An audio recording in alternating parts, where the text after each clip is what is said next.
Yo mga do, balik na naman tayo. Welcome back to my backyard. So, let's go. Ito, kakaulan lang. So, anong importansya ng ulan? Pakita ko sa inyo, no? Sa araw, kawigising lang natin, no? Pakita ko ulit yung mga baso-basura ko dyan, no? Oh, the trash that has something to do in my garden. Anyway, meron akong sahuran dito ng ulan. Pagkatapos nating sahuran, hindi ko pa kasi nalalagay yung, kasi ngayon, medyo wala kang worry sa lamok.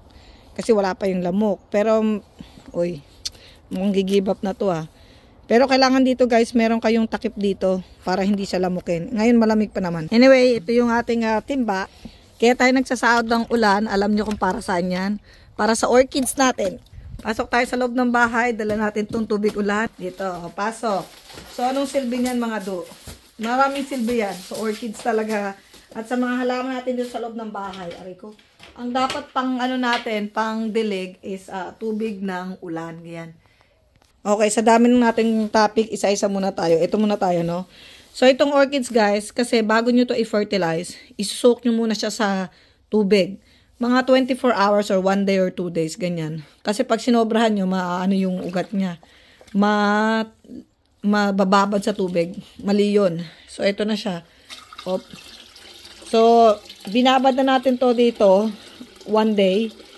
Okay lang yung 1 day or 2 days. Wag lang siguro tumagal kasi baka mabulok yung ugat niya, lalo malamig. Hindi sanay yung orchid sa ganun, no?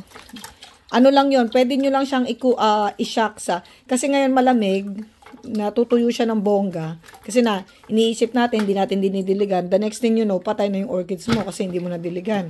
But anyway, ito na siya. So, balik natin siya dun sa sabitan niya. So, ito, tuyo-tuyo pa tong orchids natin na to. Ito rin, isoak muna natin itong orchids dito. Yan, ganyan. So, mga 1 day, next day na natin to, tawag dito, kunin. Soak nyo muna. So, itong pinag-soak niya, kasi guys, ang purpose niyan, yung pagsusoak nyo ng ganyan, is para lamigin din siya, no? Kasi, although malamig naman talaga, kasi, itong, kung saan naka-place itong mga orchids, tignan nyo kung saan siya na-place, ito yung bintana, so direct sunlight siya, pag summer sobrang init dito sa room na to. So, ngayon, dahil malamig, ang orchids po, kaya siya namumulaklak is because nagbabago yung temperature. Yung mga nakikita nyo na binibenta sa mga Walmart or sa mga greenhouse is because may control yung ano nila, control yung kanilang garden doon.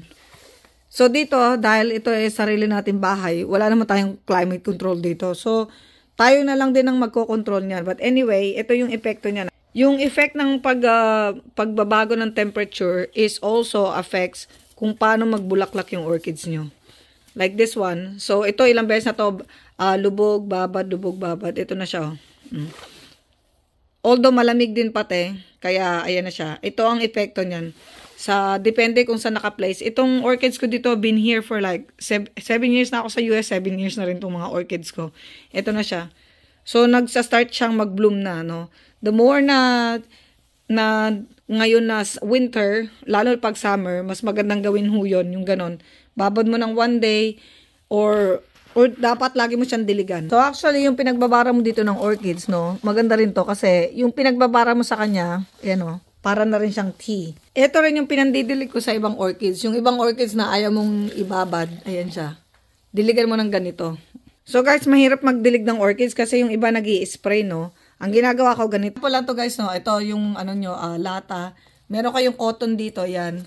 Yung cotton nyo, ipalibot nyo dyan sa orchids nyo. Yan na yung magsisip-sip siya ng tubig, tas yan na siya dyan. Sample like this one, no? Maglalagay tayo ng tubig dyan, ganyan. Yan. So, unti-unti rin yung magsisip-sip ng tubig, mapunta dun sa orchids mo. The same time, hindi ka gastos oras. Kasi kung mag-e-spray ka na mag-e-spray dyan, o kaya i-hose mo to, magbabaha tong bahay natin, no? O kaya gastos sa tubig yun. So, ang gawin mo, ganon, parang gasera, yung unti-unti siya nagdadrop ng tubig doon. It's the same thing na yung iba naglalagay ng ice sa tawag ito sa orchids. Pero kung taga Pinas tayo, ang mahal ng yelo. Dito sa USA, okay lang yun. Pero hindi naman siya masyadong nadidiligan lahat unless nasa siya. Yung ganito, yung paso. So, the best thing, ganyan. Yung parang gasera yung gagawin mo. Hindi ka magagastosan ng oras. Mabilis. Kahit 20 pa yung orchids mo, madidiligan mo yan in just 10 minutes. Kasi maglalagay ka lang ng mga tubig dun sa mga, yung parang mga plastic na yun. So, ganyan sila nabubuhay dito. Marami tayong collection ng orchids. Mamumulaklak na to sooner or later. So, yeah, updates ko lang sa inyo. Ganyan mag-fertilize muna. Ibabad mo muna yung orchids bago ka mag-spray ng fertilizer mo.